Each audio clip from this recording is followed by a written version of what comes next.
Assalamualaikum warahmatullahi wabarakatuh. Alhamdulillah, wassalatu wassalamu ala rasulillah wa ala alihi wa sahbihi wa man tabi'a hudah. Kaum muslimin dan kaum muslimat yang saya cintai karena Allah, khususnya anggota GIS Grup Islam Sunnah yang semoga dirahmati dan diberkahi oleh Allah subhanahu wa ta'ala. Pada kesempatan yang berbahagia ini, kita akan bersama-sama mengkaji sebuah kitab yang sangat bagus yang ditulis oleh Syekh Al-Albani rahimahullah, yakni kitab Sifat Salat Nabi, atau sebagaimana judul aslinya Sifatu Salatin Nabi sallallahu alaihi wasallam minat takbiri ila taslim ka'annaka taraha. Sifat salat Nabi mulai dari takbir sampai salamnya seakan-akan Anda melihatnya. Baiklah, kita lanjutkan kajian kita. Syekh Albani rahimahullah mengatakan as-salatu fin ni'ali wal amru biha. Masalah yang selanjutnya adalah salat dengan memakai sandal dan perintah untuk melakukannya. Salat dengan memakai sandal ini sunnah, tapi bukan di masjid yang di dalam masjid seperti ini ya. Jangan sampai setelah kajian ini pada pakai sandal ke masjid.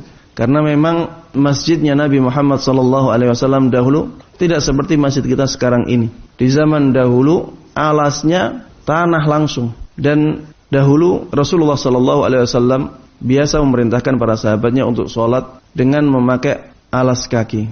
Ya. Makanya kita bisa praktekkan hal ini, misalnya ketika sholat Aid.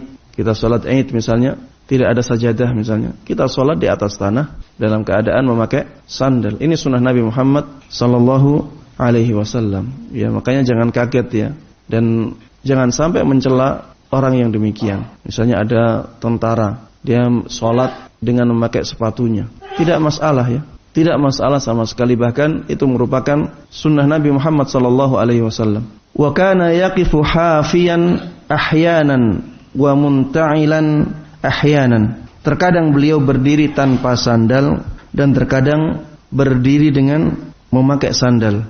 Wa abaha dzalika li ummatihi faqal. Beliau memperbolehkan hal tersebut untuk umatnya dengan bersabda, "Idza shalla ahadukum falyalbas na'layhi aw liyakhla'huma baina rijlayhi wa la yu'dhi bihima ghairah." Jika salah seorang di antara kalian salat, maka hendaklah ia memakai sepasang sandalnya.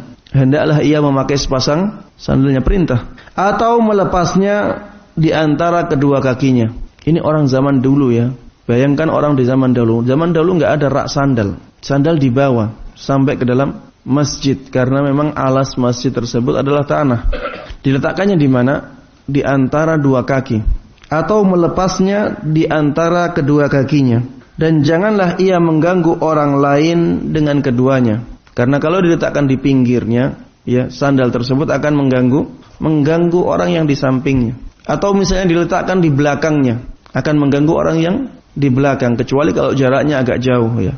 Kalau jaraknya agak jauh tidak mengapa, tapi kalau jaraknya dekat ya, itu akan mengganggu orang yang di belakang kita. Maka kita meletakkannya di antara kedua kaki kita. Kalau ada yang bertanya, "Ustaz, sandal tersebut dari hammam atau dari toilet dan ada kemungkinan najisnya?" Kita katakan selama kita belum yakin akan najisnya, maka hukum asalnya suci. Kecuali kalau kita benar-benar yakin bahwa sandal tersebut memang najis, terciprat air kencing dan kita tahu tercipratnya, kita lihat, atau kemungkinan sangat besar sekali terkena cipratan kencing, maka di sini kita hukumi bahwa sandal kita najis sehingga kita tidak menggunakannya untuk sholat, atau kita cuci. Kalau sudah dicuci, maka hukumnya menjadi suci kembali. Atau misalnya kita melewati tanah dan kita tahu bahwa tanah tersebut bisa mensucikan najisnya, maka itu sudah cukup. Itu sudah cukup. Karena sucinya najis tidak harus dengan air, tapi bisa dengan sesuatu yang lainnya, misalnya tanah, misalnya debu, misalnya tisu. Yang penting zat najisnya hilang. Wa akkada alaihimus shalah fihima ahyanan faqal khaliful yahud fa innahum la yusalluna fi ni'alihim wala khifafihim. Terkadang beliau memberi penekanan dalam perintahnya untuk sholat dengan memakai sepasang sandal, Dan beliau mengatakan, selisihilah orang-orang Yahudi, sebab mereka tidak sholat dengan memakai sandal-sandal mereka, dan mereka juga tidak sholat dengan memakai khuf-khuf mereka. Tahu khuf?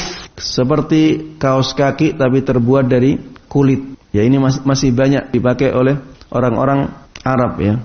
Ketika cuacanya sangat dingin ya, orang Arab memakai khuf ini untuk menahan dingin tersebut. Seperti di Madinah ya, ketika dingin sekali, memakai kaos kaki kadang kurang karena masih ada udara yang menerobos ke dalam, sehingga mereka biasanya memakai khuf ini.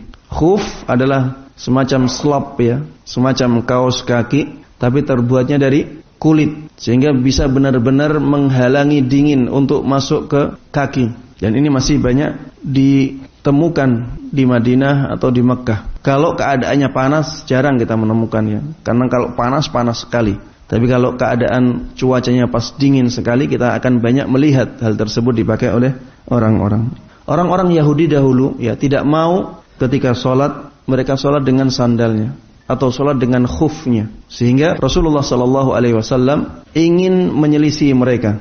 Ini adalah sunnah Nabi Muhammad SAW, sehingga sebaiknya kadang-kadang kita lakukan kalau pas keadaannya di luar kita sholat, misalnya kita sedang rekreasi, kita sholat di padang ya, di tempat yang luas ya, kita sholat bisa dengan melakukan hal ini. Sunnah ini bisa kita lakukan. Adapun sholat dengan khuf bisa di dalam masjid ya, karena khuf biasanya bersih. Ustaz, ini seperti tidak menghormati syariat sholat, kurang menghormati syariat sholat kalau orang tidak tahu ya. Tapi kalau orang sudah tahu ya, dia akan mengatakan ini sunnah Nabi Muhammad SAW. Makanya ilmu dalam agama ini sangat penting ya.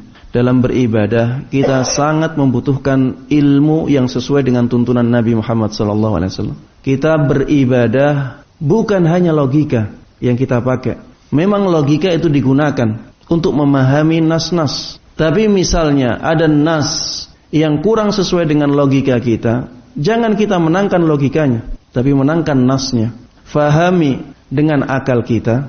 Kalau misalnya akal kita merasa tidak cocok ya, jangan tolak nasnya, tapi tundukkan akal tersebut agar bisa menerima nas dengan baik. Walaupun menurut orang lain ya, ini kurang menghormati syariat salat, kita katakan itu karena kebodohan dia, belum mengetahui tuntunan Nabi Muhammad SAW. Kalau sudah mengetahui tuntunan, maka harusnya dia mendahulukan tuntunannya, bukan malah menuduh orang-orang yang demikian tidak menghormati syariat salat ya. Karena kalau itu tidak menghormati syariat salat, harusnya tidak dilakukan oleh Nabi Muhammad SAW. Harusnya tidak ditekankan oleh Nabi Muhammad SAW. Beliau memberikan penekanan dalam perintahnya dan kadang-kadang beliau lakukan, sehingga ini bukan tidak menghormati syariat salat, tapi ini masih dalam tuntunan Nabi Muhammad SAW.